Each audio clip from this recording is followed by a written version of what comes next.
Here we are, episode 4 of The Last Sale. Welcome. This is a good one, Kevin. Scott Leese. You've probably seen him on LinkedIn and on the internet. He's quite the vocal voice in the sales community. He has a lot of good things to say. I enjoyed this conversation. The thing that came to mind when in the middle of the conversation and after this conversation, he was talking about personality types and how some people are more suited for the fast pace, closing lots of deals every day, and other people are more suited for kind of the enterprise, you know, um, world where you have things that are coming in every, I don't know, once a year, or, or maybe once every 2 years, and it's a different type of mindset and mentality for both of those. And he was talking through that and made me think about restaurant work. And I worked at a breakfast restaurant once where it was fast paced. People are in and out, coffee. What do you want? Eggs. How do you need them? Over easy toast. Boom. Here you go. And you're just taking care of hundreds of people in every hour. I mean, they're just in and out and you never stop moving. And I bartended in places that were like that too, kind of nightclub sort of atmosphere where it was just, I need a Bud Light, go, go. And you're just all volume. You're just go, go. How fast and efficient can you be? But then I've also worked fine dining.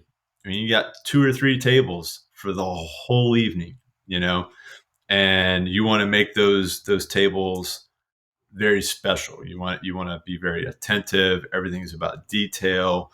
You're wanting to be likable, but not too much. You don't want to be too conversational where you're ruining their evening, but you don't want to be dead silent either. There's so much more nuance and space in that kind of slow fine dining restaurant world, and it's a very different mentality.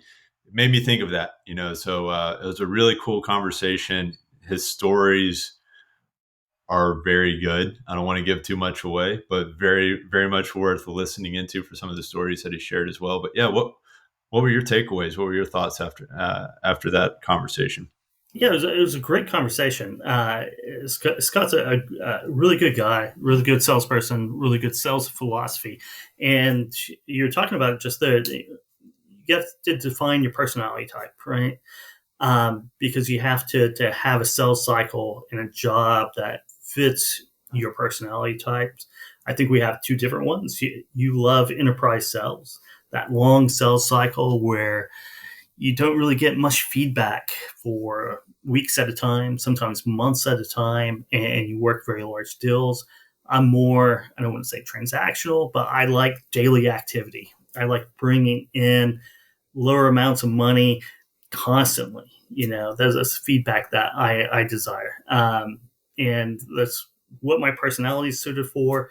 And, you can work on the big accounts, but you have to have that daily activity and that daily hustle. So I'm a busy bar type of person instead of fine dining. Hey, Just hey, a hey, burger and a beer at the bar. it's a different thing. Hey, just because we're in enterprise world, Kevin, doesn't mean that we're not busy every day. Hey, we're doing things. It's I know just you don't you get the know feedback though. we don't You get the get the wins, feedback. right? And that's what we were Way talking about, getting the wins. You have to get, I need constant wins. yeah. Yep, I understand. Yeah, and it's a different type of mindset, and your busy work is very different. And it was interesting. I feel like I was the oddball. I felt like you and Scott were like, we need the feedback. And I'm like, give me all the uncertainty. I'll just bathe in it and who knows what's going to happen. But yeah, it was a cool conversation for sure.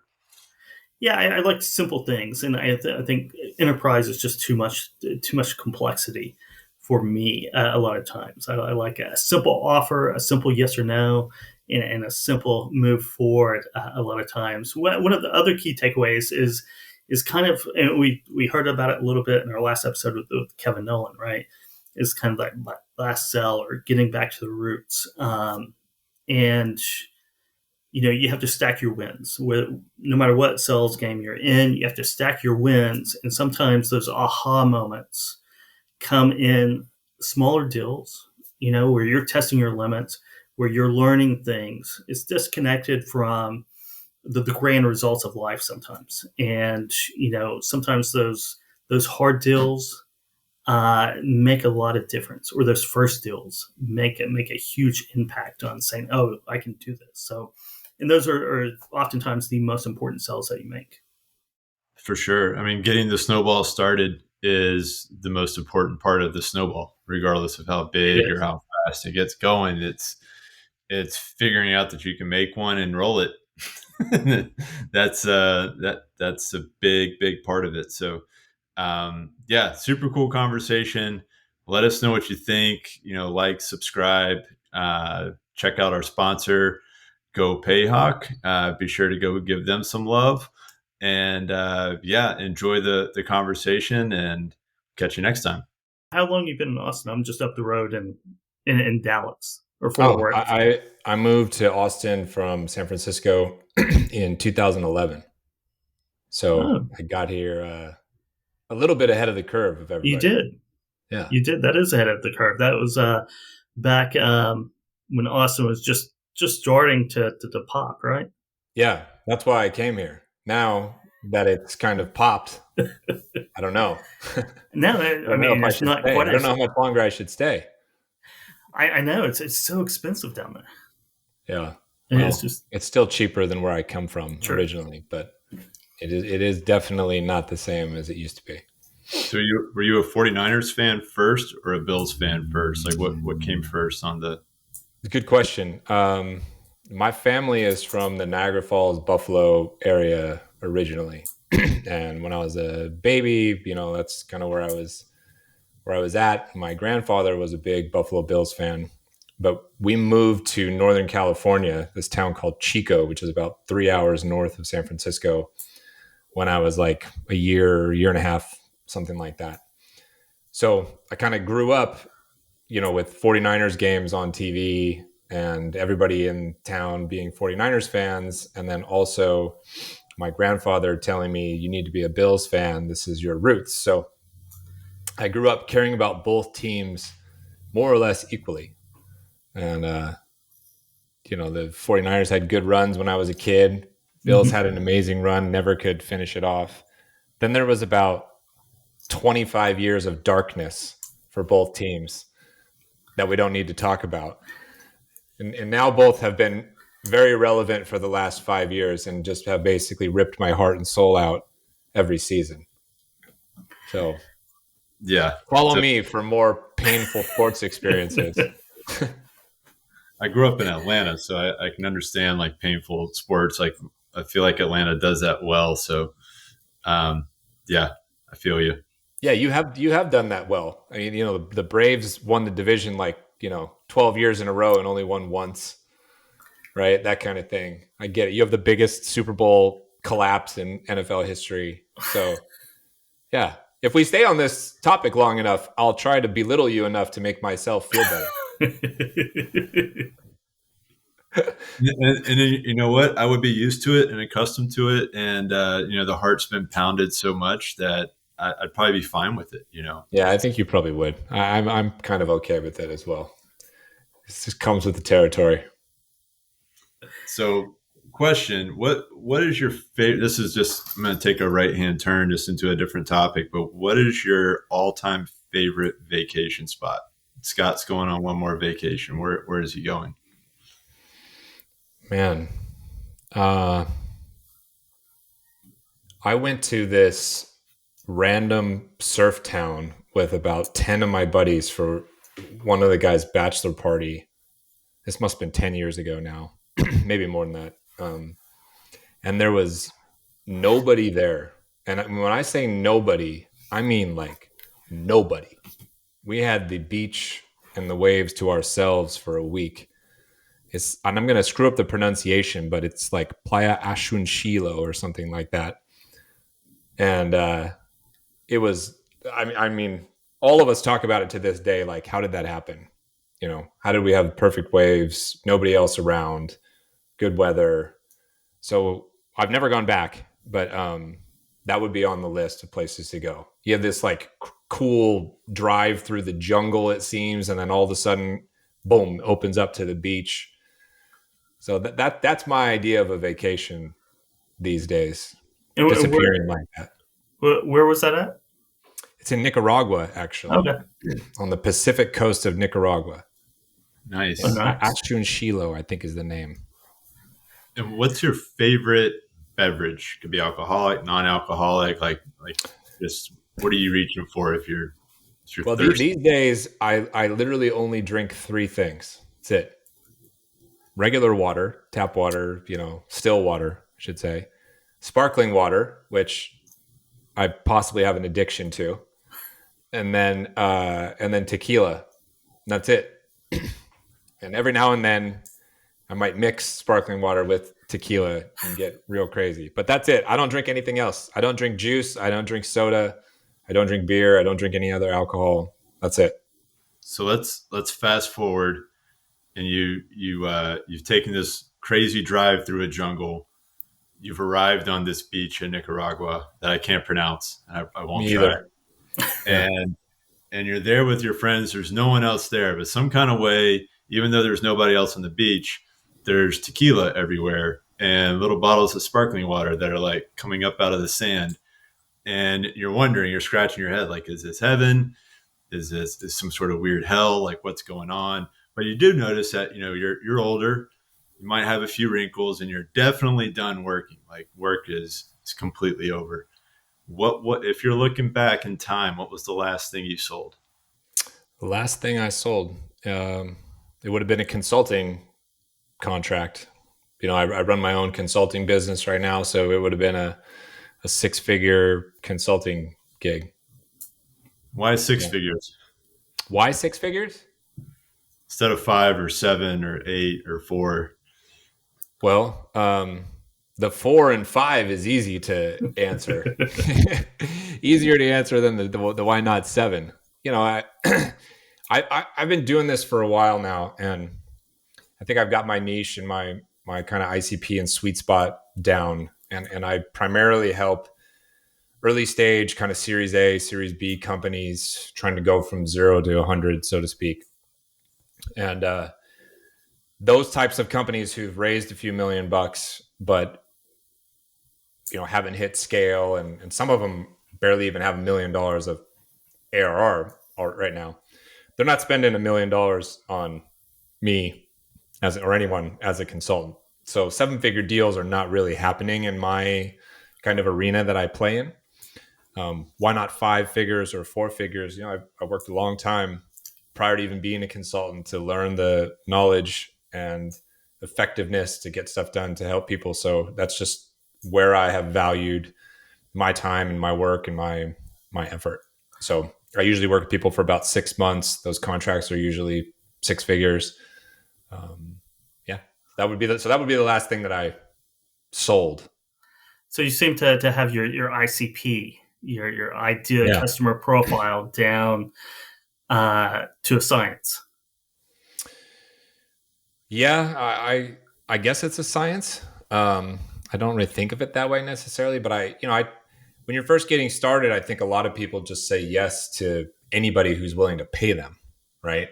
Mm-hmm. And then you start to realize, well, I maybe can't have the right kind of impact with this type of client, or this type of client is actually problematic for me and I don't like dealing with them, and they can't do what I'm asking them to do, or they have a high probability of going under and therefore they don't pay me, or they don't pay me on time, all this kind of stuff. So you realize, like, who maybe do I not want to work with because I don't think it's going to be a good experience for me, and who do I maybe not want to work with because maybe I can't deliver the best experience for them. And for me, I try to get kind of tighter and tighter with what I think is my ideal customer profile, where they'll treat me well and I'll be able to deliver kind of maximum impact for them. And I try to get as many of those as I can and So avoid the others.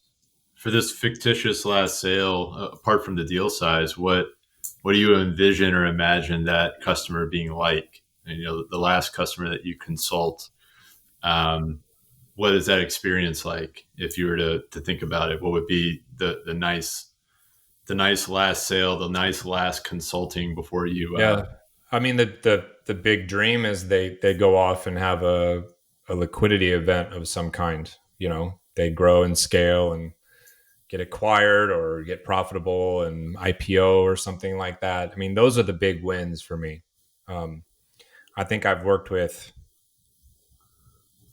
somewhere between 100 and 200 different companies in the last couple of years, and I'm over a dozen exits of those companies. So, I'm shooting around, I don't know, for simplicity, let's call it 10%. So one out of every 10 companies that I've worked with in the last couple of years, inside of the last few years, has had an exit. So hopefully more to come, but that would be my hope, would be this group that I'm working with now.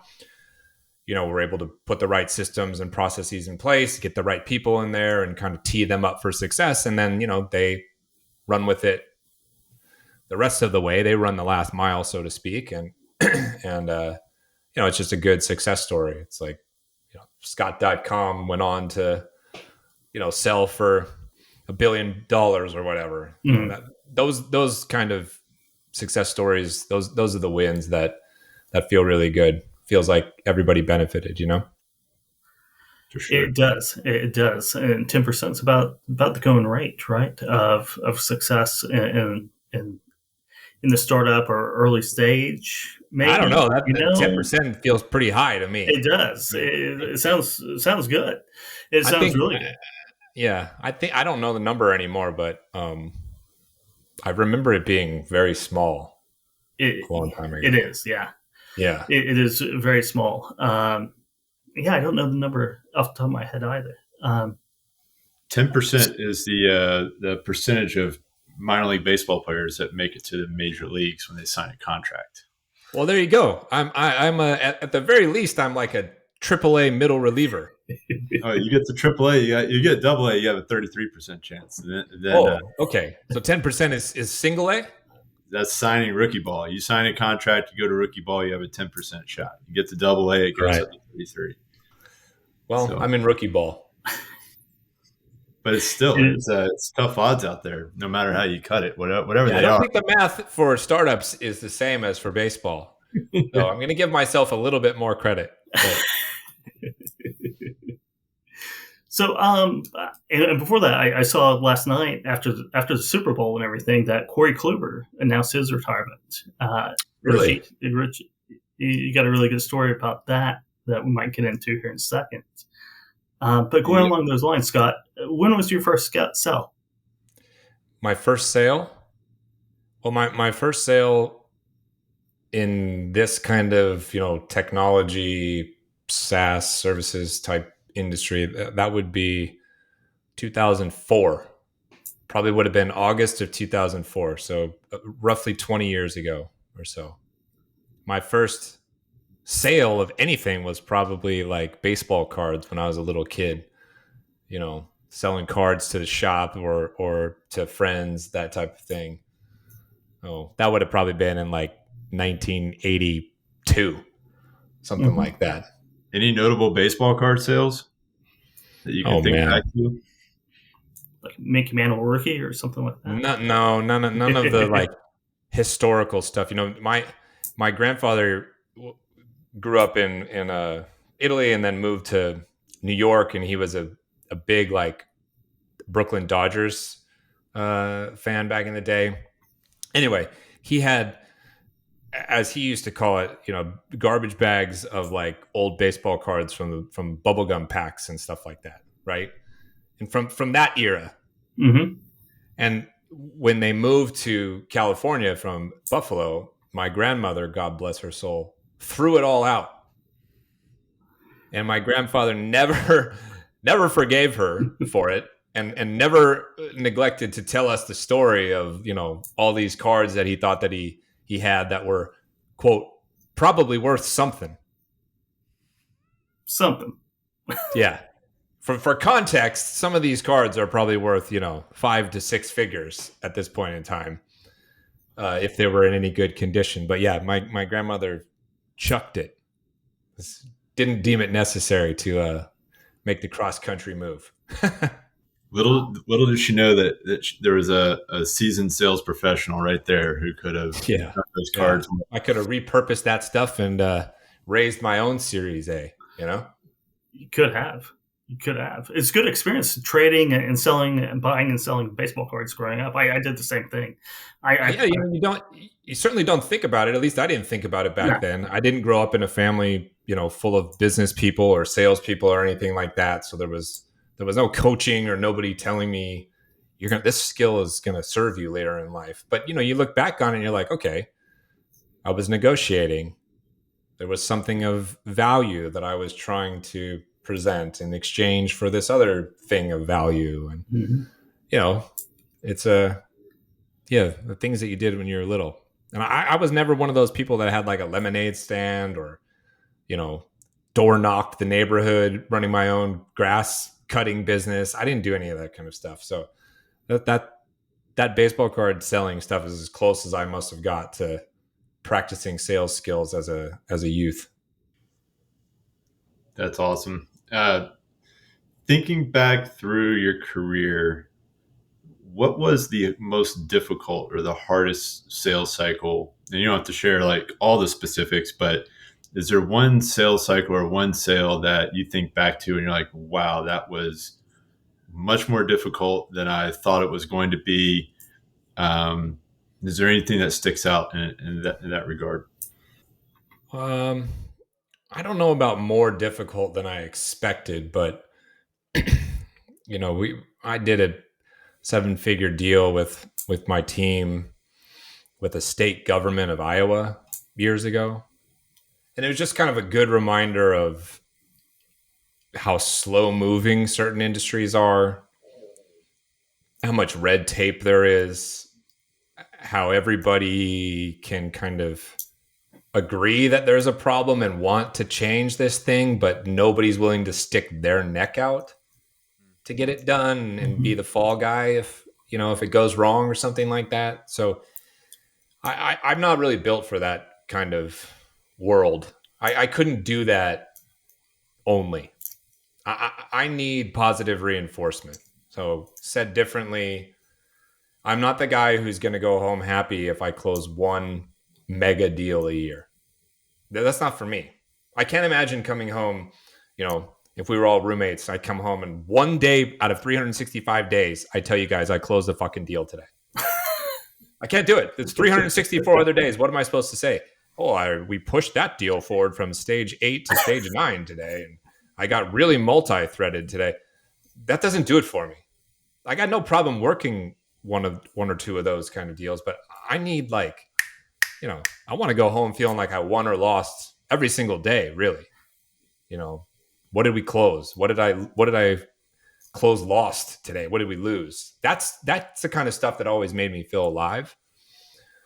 So, you get into a 18-month kind of government deal and it's just like, oh man, that was really difficult for me. I'm not a super patient person, and I just don't. I struggle with like inefficiency, and you run Mhm. into all those things in that kind of world, right?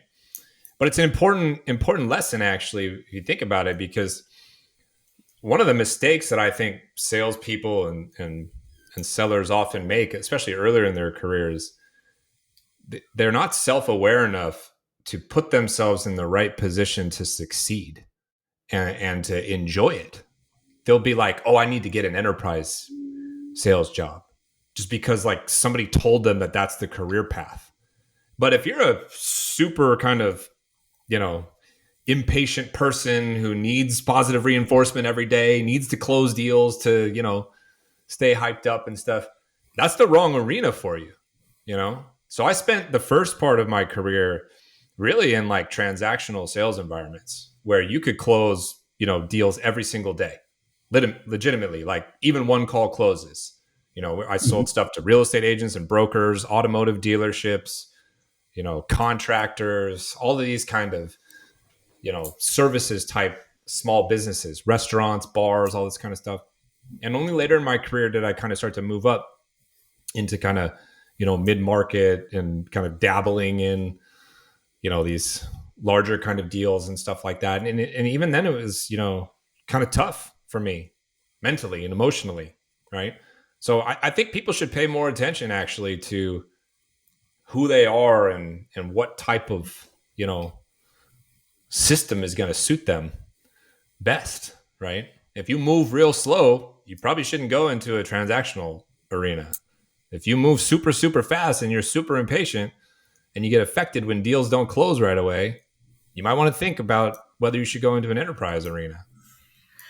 Yep. And I'm on that scale. I'm more toward you, right? At the enterprise sales is difficult.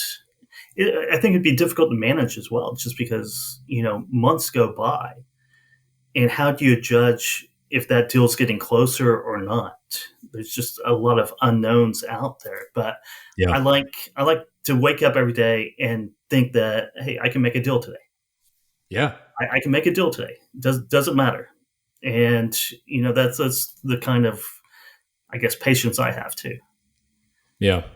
I'm the weirdo introvert here, huh? That just wants to play chess with 30-minute clock, like 30-minute moves, and drag it out and just overanalyze everything to death and take my time and just Yeah. live, bask in the ambiguity and the unknown. Yeah. I'm not built that way, man. I'm not built that way. Yep. No, it reminds me of the difference when I was playing ball between relief pitching and starting. And when you're a relief pitcher, you're in the bullpen, you're playing games and joking and having a good time. Phone rings, and in a matter of minutes, you're in the game. Like, it's just boom, it happens. It's fast. It could be anytime. When you're a starter, you got 4 days to think about your next start. So you're watching tape, you're studying film, you're studying. I mean, you do all that as a reliever too, but there's all this prep time, and sometimes guys overthink it. They over prep it, and they're better just getting thrown in without really having much leeway or much preparation. So yeah, it's kind of a similar sort of dynamic, I feel like, with baseball. Yeah. I never thought about that before, but that definitely resonates for me. Yep. And Kevin, just so you know, I did notice that Corey Kluber retired. And Scott, so you know, when I got released from minor league baseball, there was one guy on the team whose ERA was worse than mine. And I knew it was going to be me or him that was going to get cut. We were both having kind of rough seasons in the California League. And I'm like, I'm a full point better than this other guy. Like, surely they're going to let him go. But I was wrong. They let me go. And the other guy's name was Corey Kluber. They kept him. And that ended up being a pretty good choice, because I don't know if I would have been able to match that career from that point forward. That's incredible. Oh my God. So that was, I noticed that. I was like, that's the end of an era. Like, all the guys that I played against and with are slowly fading out of the game at this point. So it's a little bittersweet to see. Happens to all of us. It does. It still stings, though, right? Yes, it does. Especially, if you have kids and all of a sudden they're bigger, stronger, faster than you, and you're like, what has happened? This is not okay. Fortunately, I'm a few years away from that. I have a 1-year-old and a 3-year-old. So you got a ways. Mine are 16 and 14, and it's ever ahead or on the cusp of being ahead of me on just about every category at this point. The tides are turning. Yeah, it's not a good feeling. Not gonna lie. There's got to be mixed. There's some pride. There's some pride there. Like, my kids are big and grown and doing some amazing things. But then there's the flip side of that pride, which is like bruised ego. Like, holy shit, my 16-year-old, I think, is taller than me almost. Or, my 14-year-old, I can't beat him anymore shooting baskets. There would be makes more 3-pointers than me now. There'd be mixed emotions on the flip of that too. Like, if they get to be 18 and 16 and they're still smaller and weaker and you're just dominating them still, like, sure, your ego. That wouldn't feel good either, I suppose. Yeah. True. So thinking back to, notable sales in your career, is there a sale that comes to mind that was emotional like your emotions got really heightened, or it wasn't just normal business, but it impacted you emotionally, and it could be positive or negative. But is there something that generated a stronger emotional response than the normal sales process? The only thing I can think of it really is my very first sale because I got hired with a group of, I don't know, let's call it 20. It was like a pretty big class, but it was all at once and brand new. This company was a startup and they were going to sell to real estate agents for the first time. We got kind of thrown into the deep end, so to speak. I think we had about 3 or 4 hours of training in the morning the very first day, and then off you go. And I'd never sold anything before in my life, never had any kind of office job like this.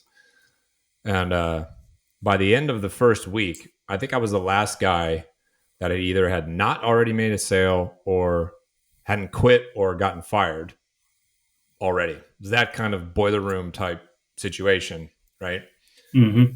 And I was 27 years old. I had just come off of being hospitalized for 4 years, and before that, playing soccer and being in grad school and stuff. So I had no frame of reference for winning, losing in a business sense, like what's normal, what's not. And I was just like terrified, like I'm going to get fired at any moment. That's what I was thinking.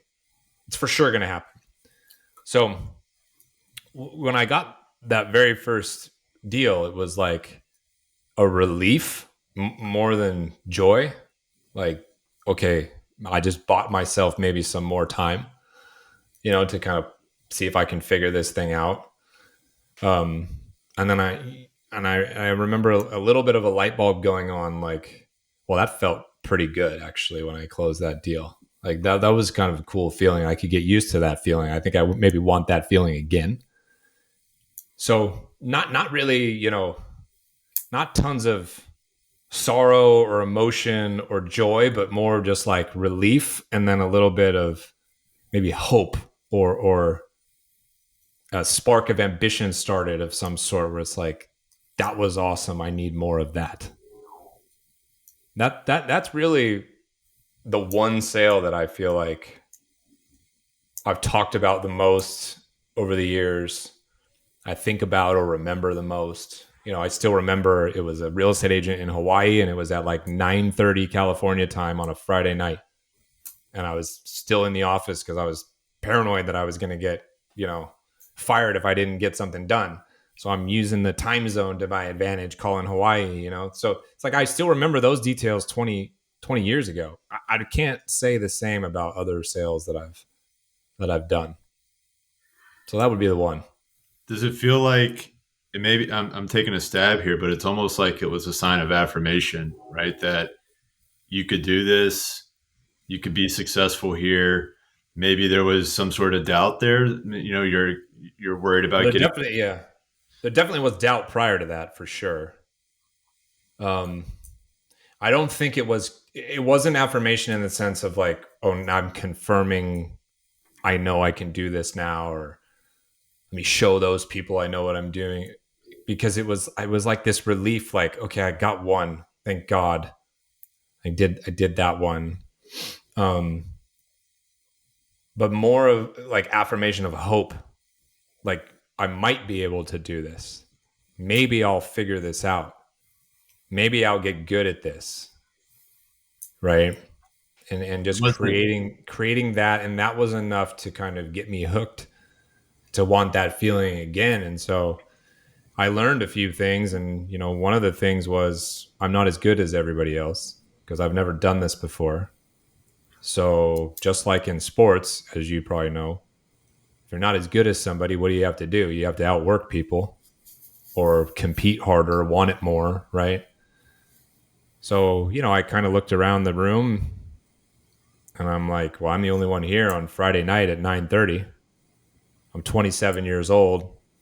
A lot of 27-year-olds are doing something different on Friday night at 9:30. And that, I kind of just paused and thought, the only reason that probably happened is because I was willing to outwork people and outwork my boss. You know, he can't fire me if I'm still in the office at 9:30 working. You can't be mad, right? Um, and so I just kind of decided that that's what I was going to do, and I kind of changed my approach a little bit. And you know, it's not very popular to say nowadays, but like I was the first guy in the office, to the obsessive point where if somebody beat me one day, I moved my arrival time back 15 minutes earlier. It was like, no way. Mentally, I was like looking for an advantage, and I started doing the same thing at night. I'm not letting Richie leave, you know, after me. I'll just sit there and pretend to work even. I just mentally need this advantage, you know? And then I did something that ended up being really good for me and a couple folks, but I had a couple buddies that I had kind of made at work, and they were of the same age and same kind of mindset, you know, first kind of corporate sales job. And I started telling them, like, hey, real estate agents and brokers work every weekend, man. Like, we're stupid for not working on the weekend. Like, I know you don't want to go to the office, but, you know, what if we go to the office from like 10 a.m. to 1 p.m., like every Saturday, religiously, you know, 3 extra hours, 12 hours extra a month minimum, right? And then let's go surf afterwards and grab a drink and, you know, get some food and kind of make a routine out of it. So none of that would have happened without that first deal kind of arriving in the manner in which it showed up for me, and me kind of paying attention and leaning into that and saying, well, I guess I have to do these kinds of things in order to get good. And, you know, luckily for me, it worked. Scott, just out of curiosity, how much was that first deal worth?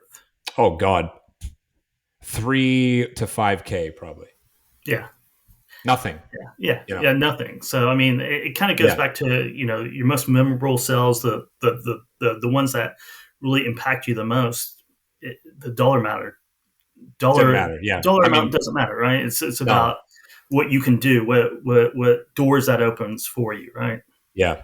Yeah. And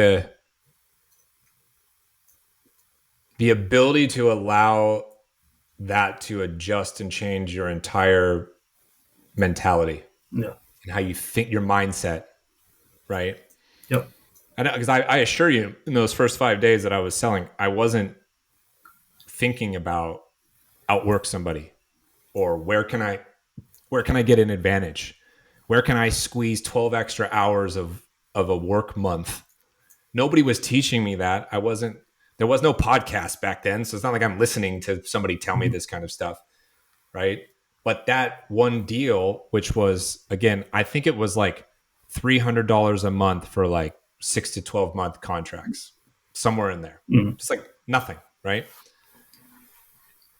But winning that had an impact on me and how I looked at things and thought about things and the effort I gave. And I restructured, you know, a lot of my life to lean into that and try to turn this into a career that would be, you know, long lasting and have a future. And I wasn't looking at it in terms of like, I'm going to make millions of dollars off of this one day. I was just like, okay, I have to do this if I want to keep my job and just be you know, keep paying the rent and keep food on my plate and that kind of stuff. Mm-hmm. Like, this is what it's going to take.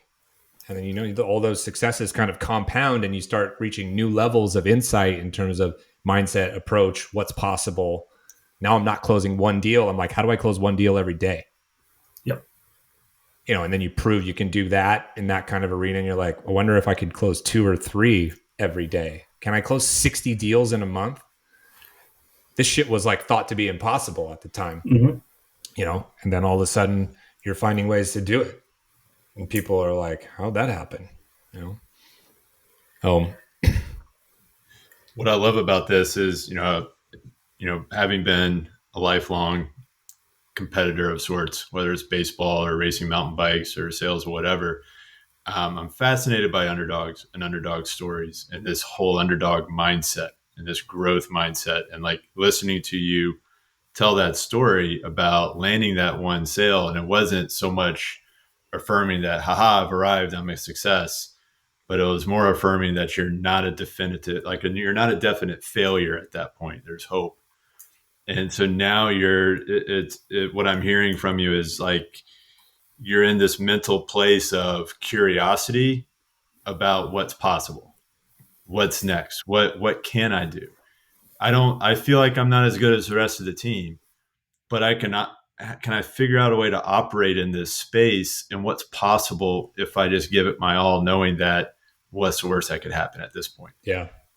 You're trying to That find your home in the team or your role maybe in the team, you know. And first it's like, okay, maybe I do belong here. And then it becomes, how can I stick and be here, for a long term? And then it's like, okay, here's my role. This role, maybe I'm a little too good for this role. Maybe there's a bigger role, for me. And you just keep, going from there, right? And I think having that kind of outlook and trying to find what can I do differently here, or how can I optimize this? What can I do better at that? I think I've tried to keep that kind of mentality for the last 20 years and looking at all the things that I'm doing, you know, not necessarily with the mindset today at 46 years old of, how do I work 9,000 extra hours over everybody else? But that flips from 27 to 47 and now almost 47. It's like, how do I continue to earn what I've been earning while working less, not more? And it's just a different perspective. I wasn't trying to think that way at 27. It was like, I got the time and energy. I got to put in the hours. But now I'm like, I don't want to be in the office for 12 hours. I'm not being in the office at 9:30 at night on a Friday. Like, that's not what I want to do. But how do I succeed still without putting in those kind of hours, right?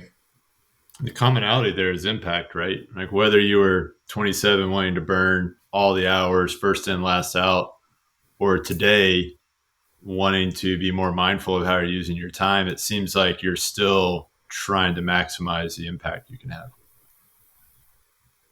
I think I'm trying to maximize the impact, not just on myself, but on others as well.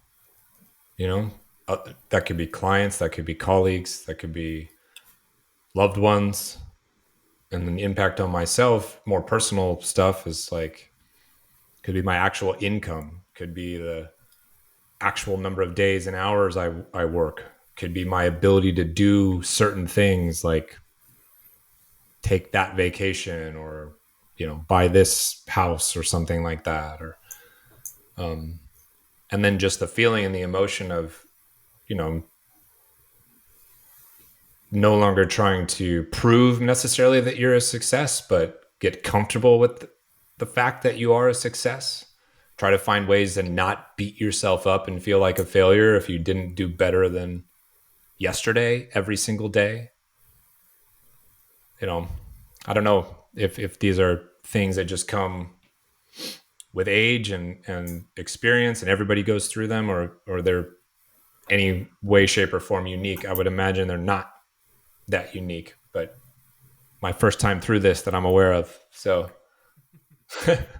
I don't think it's. I think it's a natural progression, right? So you spend your I early think so. days, doing those, laying the foundation, getting that 10,000 hours to become an expert at something, and oftentimes you have to do it 3 or 4 times and be kind of an expert at or pro at 2 or 3 different things to be able to then flip the switch once you get into your 40s and be able to make the same amount of impact for yourself and others while doing less because that foundation's already there. So there's less Yeah. work to be done each time. I guess scaling would be part of it as part of the thought process as well. I think Yeah. that's And you got more work to do in other areas of your life, depending on how your life went. But, you got partner, relationships, you've got parenting stuff, duties, I mean, I don't know about you guys. You're not there yet, but you will be. But my kids have soccer practice, basketball practice, track practice, band practice. They used to have baseball practice on top of everything else. It's like I'm doing something. I'm like an Uber driver from 4:30 to 10 p.m. every night. You know, I can't be working even if I want to, right? And that's the season of life that some of us, chose to go through, and you have to adjust. Yeah.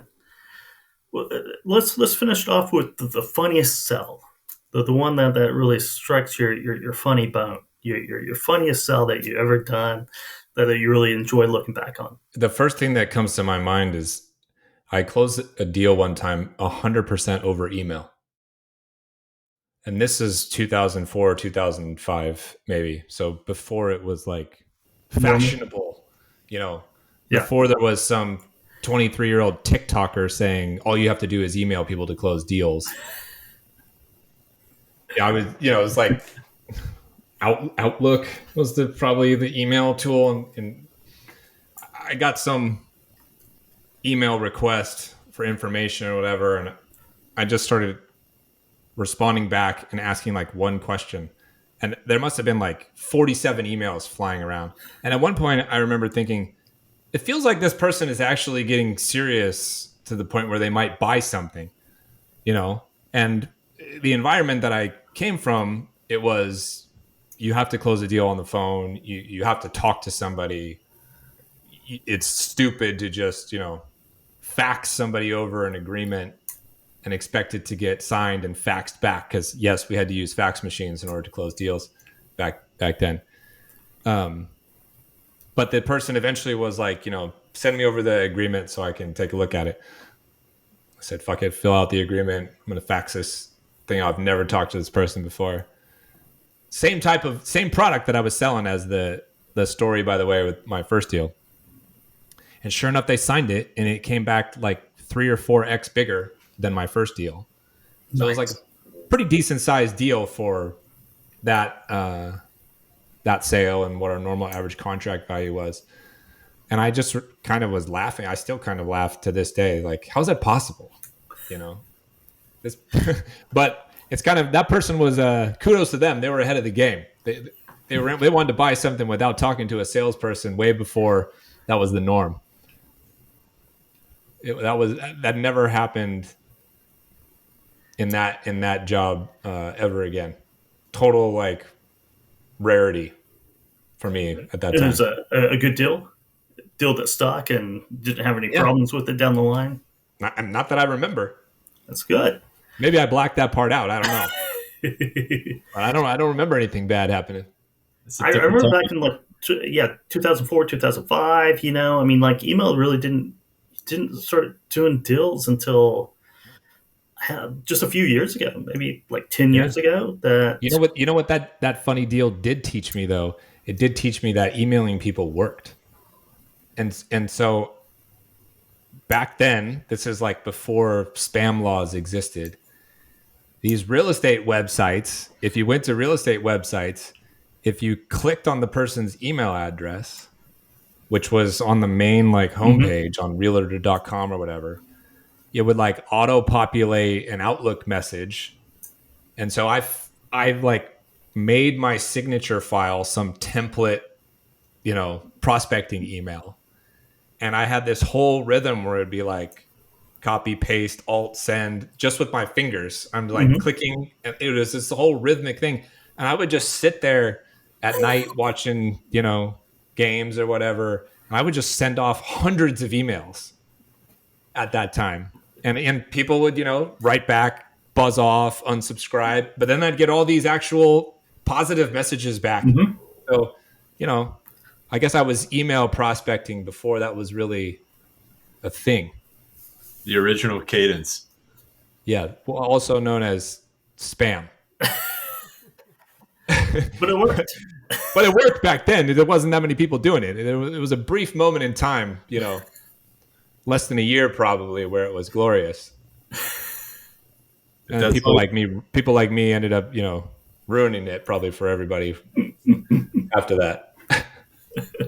Well, Scott, thanks for your time and joining us today. Like, where can our listeners find you? Where can they go and learn more about what you do and find you in the internet? Not that they're wanting your spam, but if they're actually Yeah, wanting, those days are gone. You won't get that anymore.